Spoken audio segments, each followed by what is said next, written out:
Hey guys, Brockshire here, back with you with the next video in our series, The Great Gatsby by F. Scott Fitzgerald.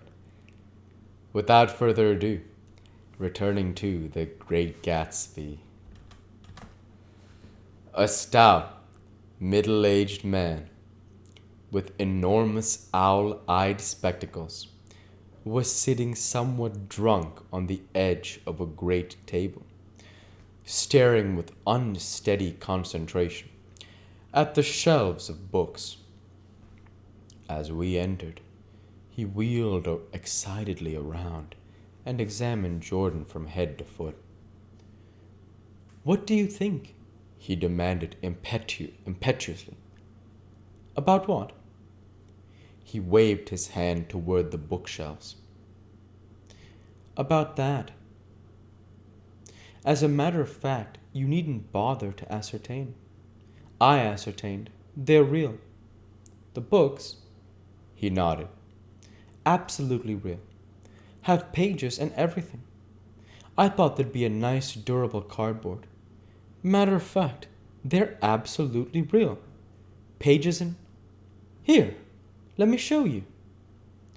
Taking our skepticism for granted, he rushed to the bookcases and returned with Volume 1 of the Stoddard Lectures. "See," he cried triumphantly, "it's a bona fide piece of printed matter. It fooled me. This fellow's a regular Belasco. It's a triumph. What thoroughness! What realism! Knew when to stop too. Didn't cut the pages. But what do you want? What do you expect?" He snatched the book from me and replaced it hastily on its shelf, muttering that if one brick was removed, the whole library was liable to collapse. "Who brought you?" he demanded. "Or did you just come?" "I was brought. Most people were brought." Jordan looked at him alertly, cheerfully, without answering. "I was brought by a woman named Roosevelt," he continued. "Mrs. Cloud Roosevelt.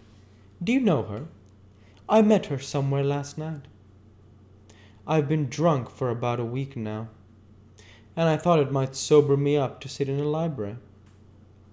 "Has it?" "A little bit, I think. I can't tell yet. I've only been here an hour. Did I tell you about the books? They're real. They're... You told us." We shook hands with him gravely and went back outdoors. There was dancing now on the canvas in the garden. Old men pushing young girls backward in eternal graceless circles.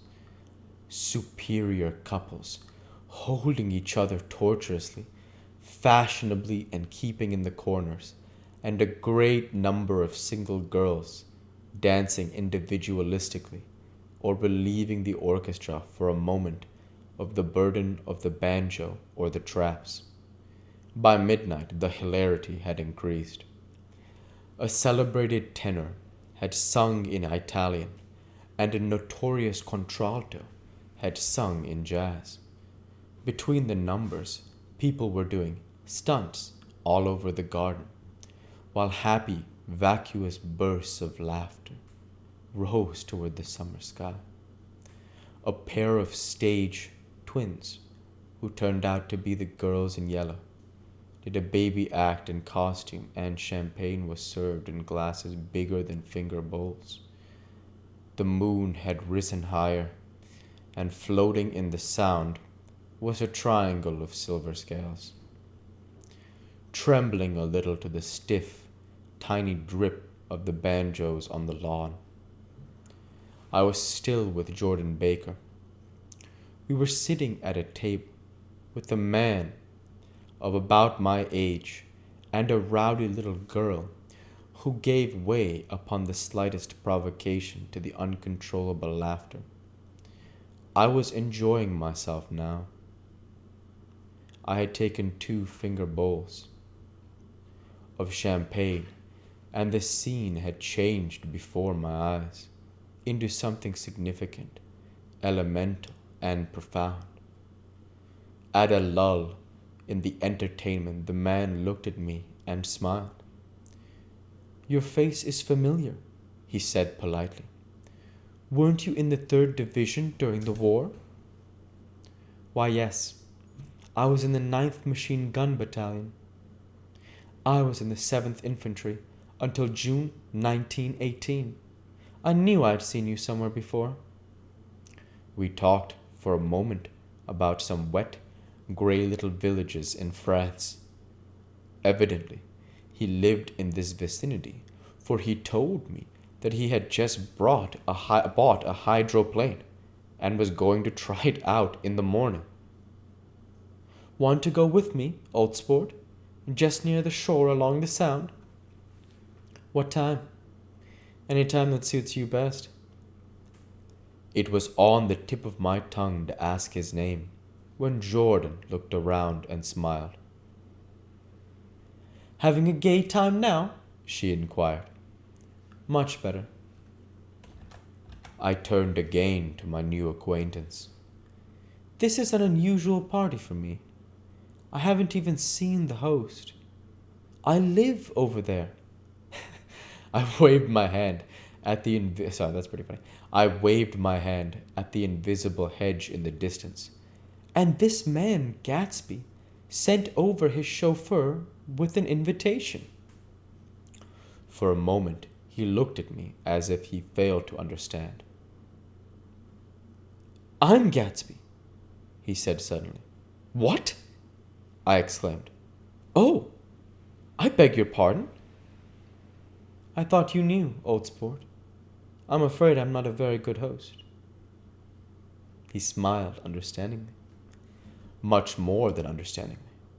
It was one of those rare smiles with the quality of eternal reassurance in it, that you may come across 4 or 5 times in life. It faced or seemed to face the whole external world for an instant, and then concentrated on you with an irresistible prejudice in your favor.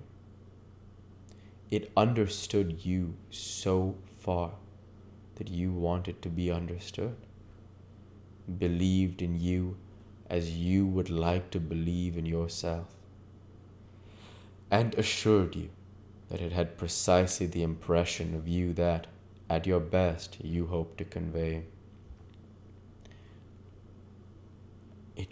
Precisely at that point it vanished, and I was looking at an elaborate young roughneck, a year or 2 over 30, whose elaborate formality of speech just missed being absurd. Some time before he was introduced, I'd got a strong impression that he was picking his words with care. Almost at that moment, when Mr. Gatsby identified himself, a butler hurried toward him with the information that Chicago was calling him on the wire. He excused himself with a small bow that included each of us in turn. "If you want anything for it, ask for it, old sport," he urged me. "Excuse me, I will rejoin you later." When he was gone, I turned immediately to Jordan, constrained to assure her of my surprise. I had expected that Mr. Gatsby would be a florid and corpulent person in his middle years. "Who is he?" I demanded. "Do you know?" "He's just a man named Gatsby." We'll go ahead and stop there for this week. As usual, I want to say thank you for watching, and I hope you enjoyed. Please like, comment, and subscribe, as it greatly helps the channel. Light be with you all. Take care, and thanks again